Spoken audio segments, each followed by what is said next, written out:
everyone, and this is my review for WWE NXT on July 8th, 2015. And, well, honestly, this show was a pretty good one. In the end of the day, they did a couple really good quick setups for storyline. They had a good quick setup for a storyline early on in the show.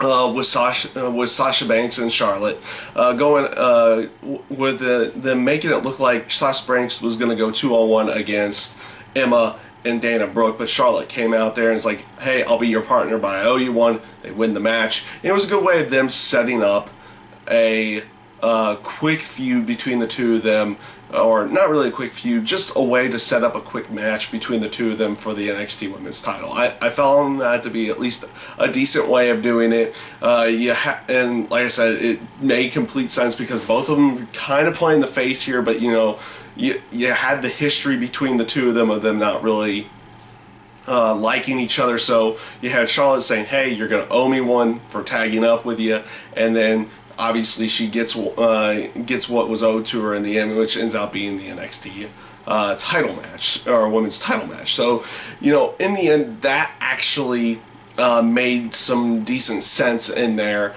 and it came off really well.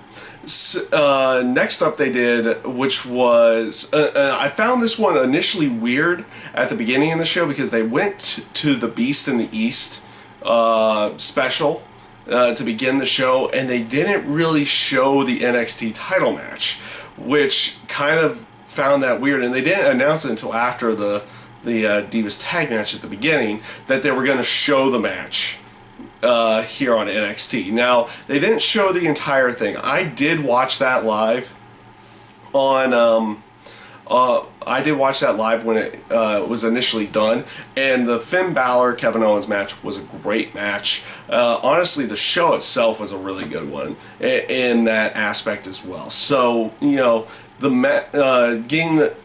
aspect of them showing the match again here, so people who didn't watch it or who didn't watch it on demand, now they get to see it on this portion of the show. They didn't get to see it in full, but if you get a chance, if you have a chance and you have the ability to see the match, go back, see the match.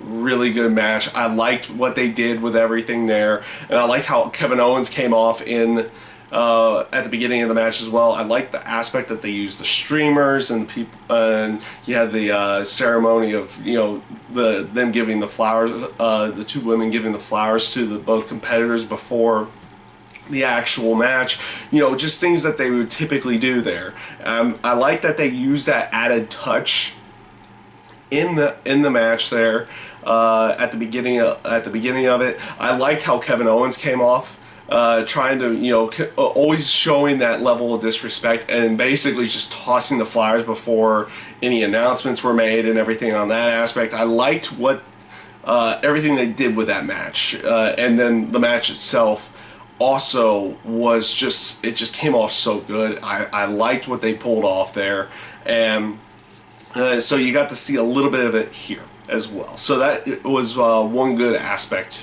to everything they did. You next up had Solomon Crowe versus Marcus Louis, and man, what had they done with Marcus Louis? Kind of interesting that they even really used him in this area, because like the last time you saw him, and this was while it was still on the WWE Network, when the WWE Network came out. Last time you saw him, it looked like they were going to do some kind of Phantom of the Opera type character, and he would go up against Tyler Breeze, and they just went nowhere with it. And now he's kind of just coming back. He's kind of in that crazy state still, but where are they going to go with this? Are they going to try to reinvigorate that feud that he had with Tyler Breeze, or where are they going to go with it? And I don't know where they're going with Solomon Crowe either. They really don't have much of anything going on at all. So, we'll see if they got anything for him down the road here, and we'll see if they go anywhere with either of these guys.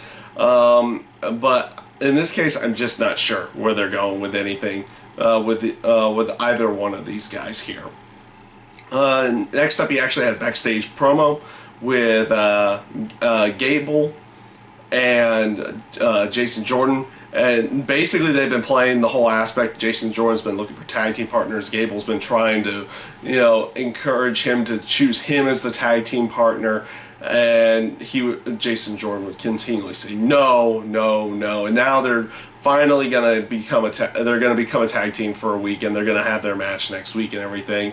So now you kind of got the starting of a new tag team between the two of them, and we'll see where they go with this and how long they actually go with this down the road. If it's just going to be another one of those portions of the storyline where it's 1 week and Jason Jordan's done with them, or we'll see how everything goes. I've liked what they've done here, and it's been a good setup to them eventually teaming up together. So we'll see where they go with that. Next up was the main event, which was Enzo Amore and Big Cass versus the Von Villains, #1 contendership for the tag team titles. This match was rather good. It was a fun and entertaining match to watch. Interesting that they went with the Von Villains as the winners and going up against Wesley and Blake next. I've not been a big fan of them being considered somewhat of a face tag team as of late. I mean, these guys have always worked better as the villains in any way, shape, or form, and Wesley and Blake are clearly the heels in this aspect.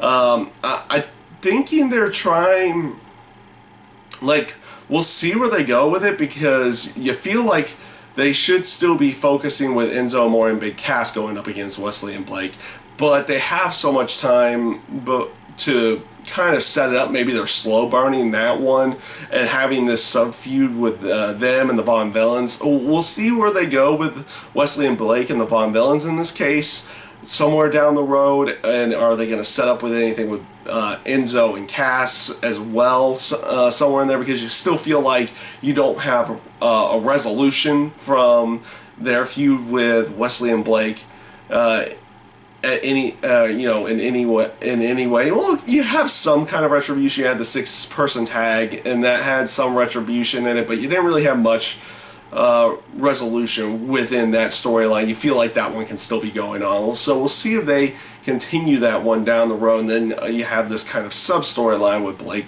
and Wesley going up against the Von Villains. They're the next ones for the tag team titles. So we'll see where they go with everything here. Overall this week, outside of where are they going with Marcos Louis and Solomon Crow at this point? Not a bad show. Relatively entertaining. Most of it kind of made sense. Interesting that they're going for the Von Villains going for the tag team titles next versus having it still be Enzo and Big Cass. So we'll see where they go with all that.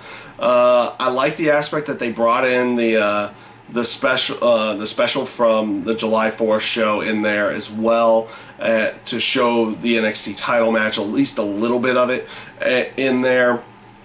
So overall, I'll say it was a relatively good show. Had at least that one down. I wouldn't say really down. It's just like, where are you going with this moment in there? So we'll see how things continue on with NXT next week. And I thank you guys for watching.